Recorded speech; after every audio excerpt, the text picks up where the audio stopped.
Roll up, roll up. See the future stars of rock. Watch 3 live bands, magic tricks, guitar masterclasses. Be entertained by card shufflers, chord shufflers, and note makers. In the awesome surroundings of the Weald of Kent, under the big top of this kingdom, your chance to be entertained or even win a BC Rich guitar. On the 12th of March, starting at 3:30 through to 7:30 at the wonderful Kingdom near Penshurst, we will be doing a fundraising event for the Akara Music to enable young people to learn to play the guitar and write songs. Be sure to be there. Numbers are limited. Follow the link in the show notes on the Eventbrite.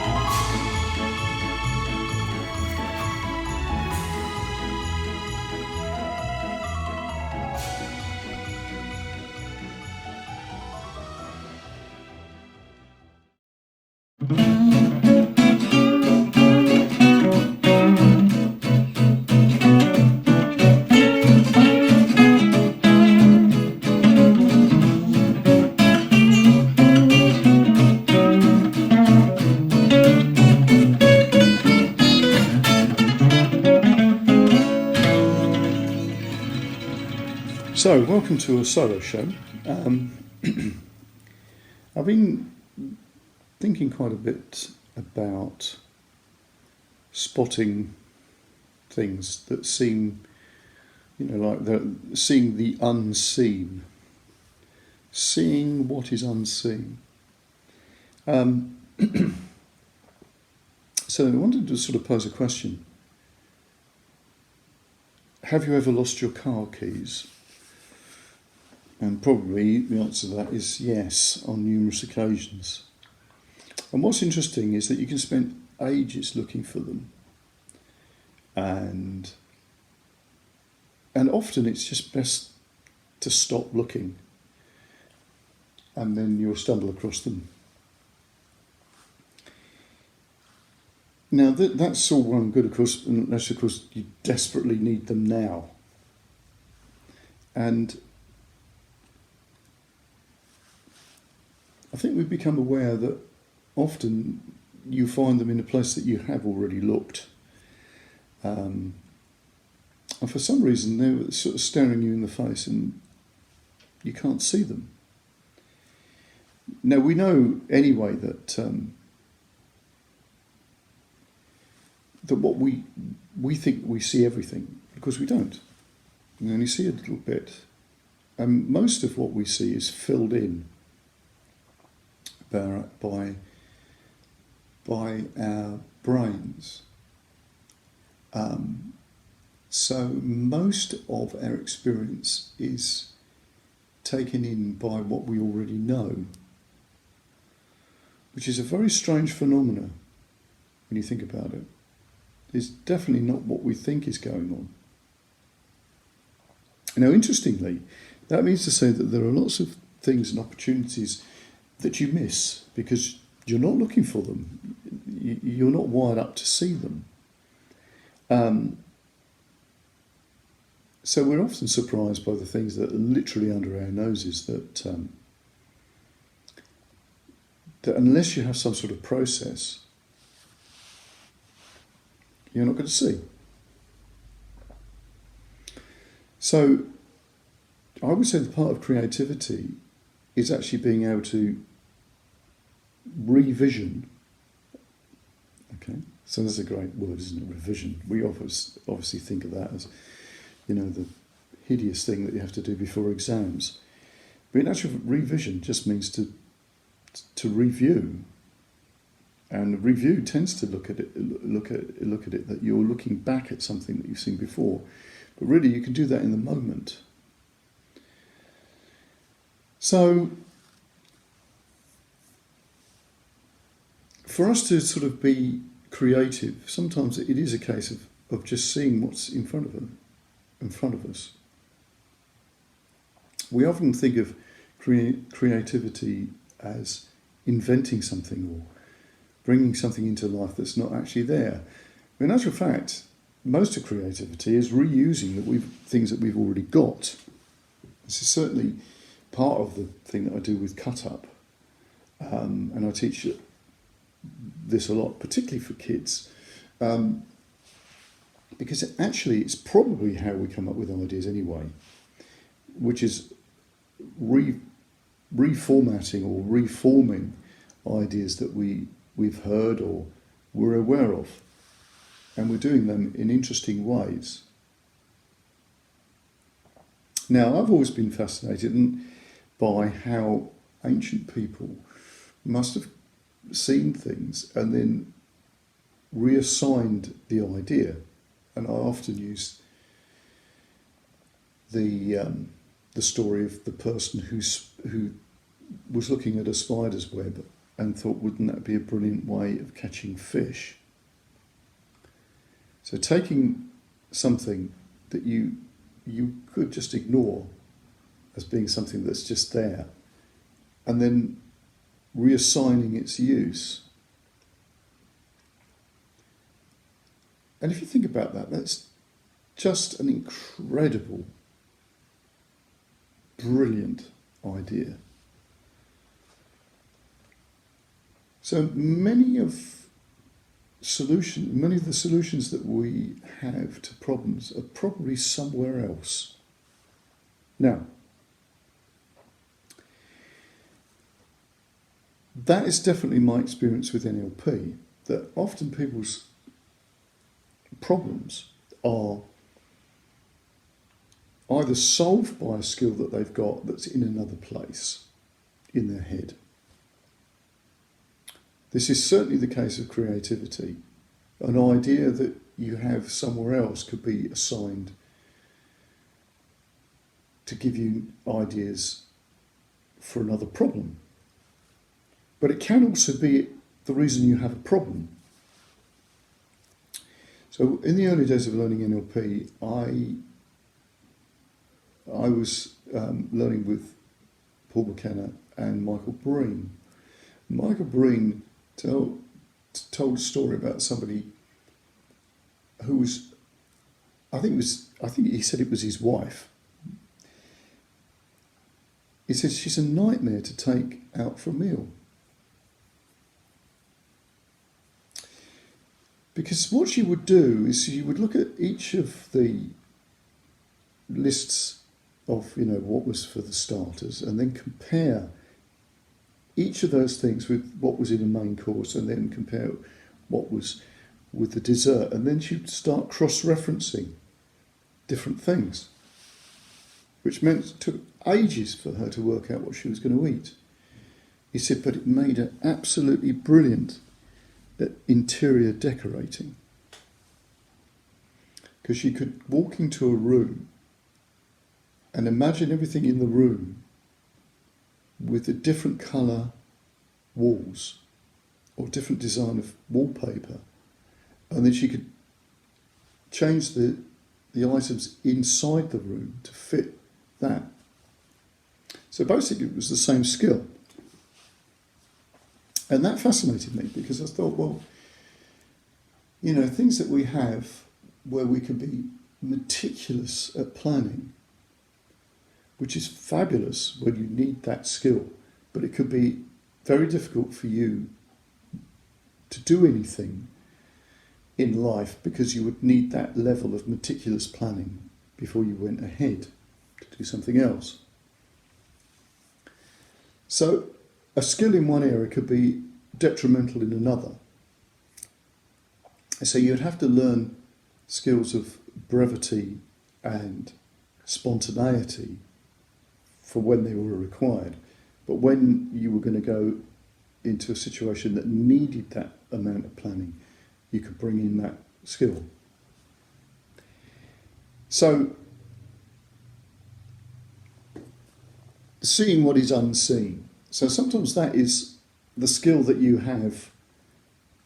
Let's say you played a fast sort of game like tennis or something like that. The skill that you have in tennis of being able to see the thing and respond doesn't require in-depth planning. It's in the moment. So if you had a skill like that, you could bring that in of how you respond to a situation in the moment. And some people don't see that, obviously. Now, some of this stuff is seen with new eyes. So, musicians have a thing called an idiot check. Sometimes that's checking on the idiots who are in the band, which includes yourself, of course. But generally, it's the meaning for this is actually when you've cleared all the stuff away, and then you go back to check that you haven't left anything. So the idiot check really is that you've spent a lot of time in a room seeing with the same eyes as you're packing away. You pack everything away, you load it in the car, and then you walk back into the room and look again. Now, what's interesting about this is that you've had a break, you've gone away, and now you've come back into the room. And of course, you're looking at the room from the exit into the room instead of looking from the room to the exit, which is normally what you do when you're in the room packing stuff away, right? So you're seeing it from a different direction, which again changes the way you see. That is a great skill and a great metaphor for how we come up with ideas. So if you're creating a piece of music or whatever, the fact of putting an instrument down, walking away, doing something else and coming back again does that thing. It changes your reference. Now, over the years, I used to get, and still do, I get people come in and they play a piece to me and they go, I can do this at home, but when I come here, it goes wrong. And let's say they're playing a set piece. I often say to them, yeah, but the interesting thing is when you play at home, are you always in the same room when you're practicing? Because generally the answer to that is yes. So I said, well, part of your knowing is context. It's where you are. It's the room you're in. If you went into another room and played to somebody, you would experience the same thing as you experience here, which is it's a different place, different purpose probably. And that changes the thing that triggers your memory. So it's contextual. You know, there's a story I normally tell about a guy who used to come and have classical guitar lessons from me. And he would turn up on a Saturday afternoon, he'd had a beer, he'd sit down and play, and he'd say to me, this is never as good as when it's at home. Now, you could turn around and say, well, that's partly because you had a beer. But in actual fact, that might have made it easier for him. But one day I said, well, when you're at home, you're sitting in a room there's nobody in it, but there's somebody in the room next to you. And every now and again they walk through the room you're in. And this really sort of stunned this guy because he was like, oh my God, how do you know that? And I said, well, what you do is you play actually quite quietly. And then every now and again you play very quietly. So that tells me that you don't want the person in the other room to hear you. And he said, that's absolutely right. He said, because I play in a room next to the kitchen and my mum's in the kitchen. And every now and again she walks through the room I'm in to come out of the kitchen into... I said, well, that's in your playing. You've taught yourself to do that. So again, I could see that in his playing, but he couldn't because he's always in that place, if you see what I mean, in his head, about his playing, right? So again, that's seeing something that is unseen. he thought that was just a problem with his playing. But I was saying, no, that's just what you've taught yourself to do. Right? You could teach yourself not to do that. You could teach yourself to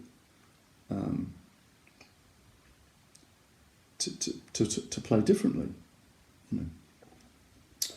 So the reference to the idiot check then. So looking at what you're doing with new eyes. Look from a different place. Look from a different experience. And see how that changes what you do. Okay? So another point. I used to always be astounded that when I came back from a holiday and I was driving from the airport back to my house, the roads that I was so familiar with looked different. And part of it was, I'd been away for 2 weeks and it was in the summer, so the trees looked different. But it was more than that. I just started noticing things. And of course that, again, is having that break and being aware. Things looked different. So the context was changing.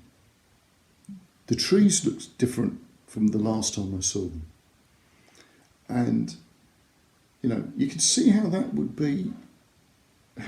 change you if you changed your habits about how you practice and come up with ideas.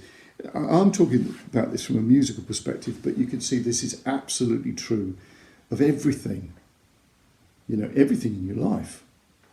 If you started doing things differently and broke patterns, and it shakes the system up and makes the system more aware.